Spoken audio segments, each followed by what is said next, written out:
Comment chanter les A, les placements indispensables dont tu as besoin. Bonjour tout le monde, je suis ravie de vous retrouver pour cette nouvelle vidéo. Bienvenue à toi si tu es nouveau par ici. Tu vas retrouver une quantité de vidéos, des exercices, des placements comme aujourd'hui, des petits trucs et astuces, enfin bref, un joyeux contenu que je suis certaine que tu vas adorer. Donc abonne-toi à la chaîne ou like la page pour ne plus manquer aucune de mes vidéos. Alors après avoir fait une vidéo sur comment chanter les I, comment chanter les OU, voici comment chanter les A. C'est une de mes abonnées qui a mis dans les commentaires. Bon, après avoir fait les I et les OU, on aimerait bien savoir comment faire les A. Donc aujourd'hui, on va regarder les placements, parce qu'il y a des placements un tout petit peu particuliers pour les A. Je dirais pas que c'est aussi difficile ou aussi problématique que les I ou les OU, qui sont des petites voyelles, mais ça va quand même nous permettre de faire un petit récap sur comment chanter les grandes voyelles. Donc reste bien avec moi jusqu'à la fin de cette vidéo pour voir exactement tous ces placements. Juste avant de démarrer, je me présente très rapidement pour ceux qui ne me connaissent pas encore. Je m'appelle Elena Hurstel et je suis votre coach vocal depuis 2013 pour faire de votre voix votre allié numéro 1. N'hésitez pas, rejoignez-moi également sur tous mes autres réseaux sociaux. Dans la description, il y a un petit cadeau qui t'attend, c'est juste ici. T'as plus qu'à cliquer, c'est juste dans le lien qui est en dessous en description. C'est inédit, totalement gratuit, on a de très bons retours, donc n'hésite pas. Allez, c'est parti, on rentre dans le vif du sujet, va me chercher de quoi noter, un papier, un stylo, parce que crois-moi, tu vas en avoir besoin. Comment chanter les A, les placements indispensables dont tu as besoin. Alors, pour chanter les A, qui sont des grandes voyelles, il faut juste bien comprendre le mécanisme de résonance. Le mécanisme de résonance, pour plus de confort, veut que, dans les graves, on ait, pour le résonateur bouche, une petite ouverture, dans les médiums, une moyenne ouverture et dans les aigus, une grande ouverture. Donc, dans un premier temps, si je prends rien que les mâchoires pour former les A, on va avoir dans les graves un A, on va avoir dans les médiums un A et dans les aigus un A. La taille du A ne va pas être la même. Si je prends pour t'aider, dans les graves, on va prendre par exemple un I. I, il faut que ton A rentre dans ce I. A. Dans les graves, on va plutôt avoir une petite ouverture, donc un petit A plutôt latéral. A. Allez, croque dans un doigt. A. Dans les médiums, on va croquer dans 2. A. Et dans les aigus, allez, dans 3, les 3 derniers. D'accord? Donc l'idée, pour bien placer les A, pour bien chanter les A, c'est déjà d'adapter l'ouverture des mâchoires en fonction de la hauteur. Petit dans les graves, moyen, un peu plus ouvert dans les médiums et plus ouvert dans les aigus. Je te propose un exercice pour ça. On va simplement faire des single notes, donc des notes uniques, et on va monter par demi-ton. Et au fur et à mesure, on va venir ouvrir ou fermer la mâchoire. On va descendre un peu plus. On va partir d'ici. Là, on est plutôt dans les graves, donc placement latéral. A, A, A, A, A. À partir de là, je commence à ouvrir un peu plus. A, A, A, A, A, A,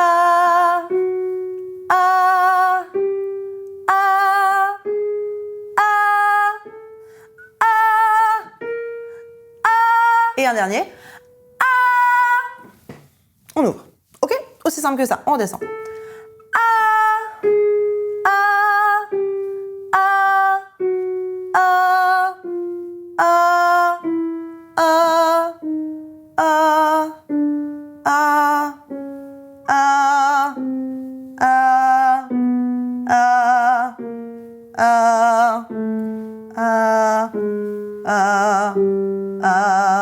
Etc., etc.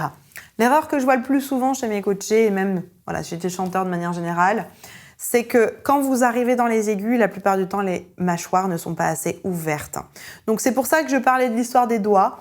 Entraînez-vous, si vous avez une phrase dans les aigus, par exemple, à chanter, entraînez-vous à la chanter sur un A avec les 3 doigts. Par exemple, sur Frère Jacques, avec le fameux « Sonnez les matines », si je fais ça tout sur un A,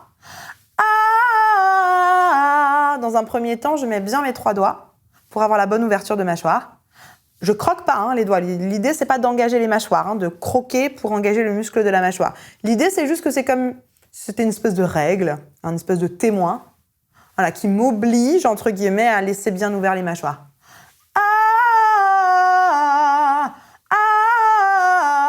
Et l'idée après, c'est de garder la même ouverture en enlevant les doigts. Ok? Par contre, après, dans parce qu'on va un peu plus dans les graves. Ok? Donc, l'idée des A et des grandes voyelles, c'est qu'on va adapter l'ouverture des mâchoires, notamment en fonction de la hauteur. Plus je vais aigu, plus je vais ouvrir les mâchoires, plus je vais dans les graves, plus je les referme. Juste avant de continuer, n'oublie pas de liker cette vidéo. Ensuite, très important, pour placer le A, on se rend compte que c'est une voyelle qui peut être dans plusieurs modes. Le A, c'est quand même la voyelle de référence, ça fait partie des 3 voyelles de référence du neutre. Les 3 voyelles de référence du neutre, le A, le I et le OU. Donc quand on fait un A neutre, entre guillemets, ça nous amène directement dans ce mode-là. Maintenant, on peut aussi amener ce A dans d'autres modes, mais il va falloir modifier un tout petit peu le A. Si je prends l'overdrive par exemple, qui serait plus sur un O ou sur un O. Si je veux faire un A, il va falloir que je parte d'un des deux et que je forme mon A à partir du moule du E ou du O. Prenons le E par exemple.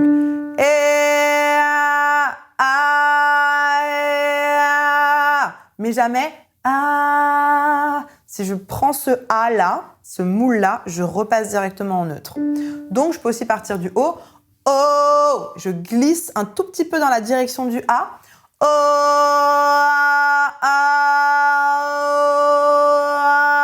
A. Et là j'ai un A en overdrive.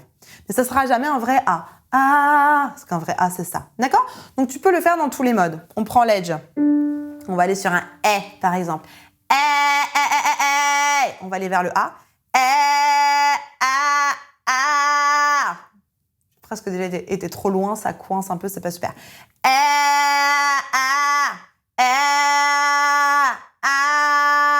Maximum. Hein. Donc tu vois, j'ai bougé un tout petit peu. Hein. J'ai pas été faire un A, sinon je quitte le mode. J'irai pas plus loin que ça. Ok?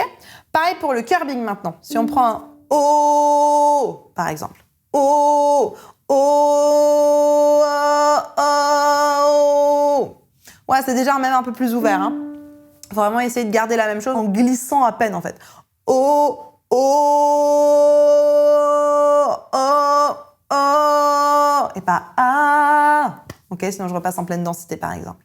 Ouais, pas facile. Hein. Ce A, il est clair comme de l'eau de roche en neutre. A. Voilà, c'est la voyelle de référence du neutre, donc trop facile. Mais ensuite, dès qu'on veut aller dans les autres modes, il faut faire vraiment super attention pour que ça garde les paramètres du mode. Faire un A en curbing, c'est pas simplement retenir un A. A. Là, je prends un curbing, par exemple. Faut passer par la voyelle de référence du curbing, par exemple le O. O. O. O. O. À peu près. Là, ça donnera à peu près un A en curbing, etc., etc. Donc, bien comprendre que le A, il peut aller dans tous les modes, c'est ok, mais qu'il faut bien le paramétrer pour que ça marche. Et là, peut-être que tu te dis, ok, les modes, qu'est-ce que c'est que cette histoire? Alors, les modes, ça fait partie d'une technique qui s'appelle la CVT, Complete Vocal Technique, une technique et une méthode qui nous vient de Copenhague, à laquelle je suis diplômée Authorized Teacher. Et c'est vraiment une super technique, très honnêtement. Moi, je l'utilise très souvent. Je n'utilise pas que cette technique, mais je l'utilise très souvent et j'ai de très bons résultats avec cette technique. Et là, peut-être que tu te dis, bon, ok, mais ouais, le A, ça me donne des perspectives, mais j'ai pas l'impression de savoir comment placer mes modes, etc., etc. Le plus simple serait que tu puisses aller voir un coach qui va t'aider à entendre ta voix et paramétrer exactement les modes tels que tu en as besoin. J'ai un accompagnement, moi, qui aide à faire ça, qui s'appelle Phoenix, qui est sur 6 mois, qui est super intensif. Peut-être que tu es déjà prêt pour cet accompagnement et à ce moment-là, tu peux candidater, ou peut-être que c'est peut-être pas encore le moment. Et je te propose de remplir un petit quiz qui est juste en description. Remplir les questions, ça va te faire un espèce de diagnostic et à la fin de ce diagnostic, ça va te proposer la formation qui est la mieux pour toi maintenant. Est-ce que c'est une petite formation en autonomie? Est-ce que c'est Phoenix justement ou est-ce que ça en est une autre pour t'aider dans tes objectifs d'aujourd'hui? Donc n'hésite pas, clique juste en dessous dans le petit lien qui va t'amener vers ce quiz pour que tu puisses avoir un petit diagnostic sur où en est ta voix aujourd'hui. La barre de commentaires est à ta disposition. Si tu as encore des questions, des suggestions, des trucs et astuces à partager avec la communauté, n'hésite pas, j'ai hâte de te lire et de te répondre. Je te place justement ici la vidéo comment chanter les OU. N'hésite pas, ça va être encore un autre placement, mais c'est vachement intéressant que tu puisses aller voir les autres placements parce que les grandes voyelles, comme je te le disais en intro, c'est pas les plus difficiles. Donc, pense bien à aller regarder cette vidéo, c'est la suite du travail selon moi. En attendant de te retrouver tout de suite dans cette vidéo, je te souhaite une bonne journée, une bonne soirée. N'oublie pas, like la vidéo, like la page ou abonne-toi à la chaîne et partage cette vidéo à une personne qui pourra en avoir besoin. Mais surtout, crois en toi, tout est possible. Allez, à tout de suite. On se retrouve dans cette vidéo.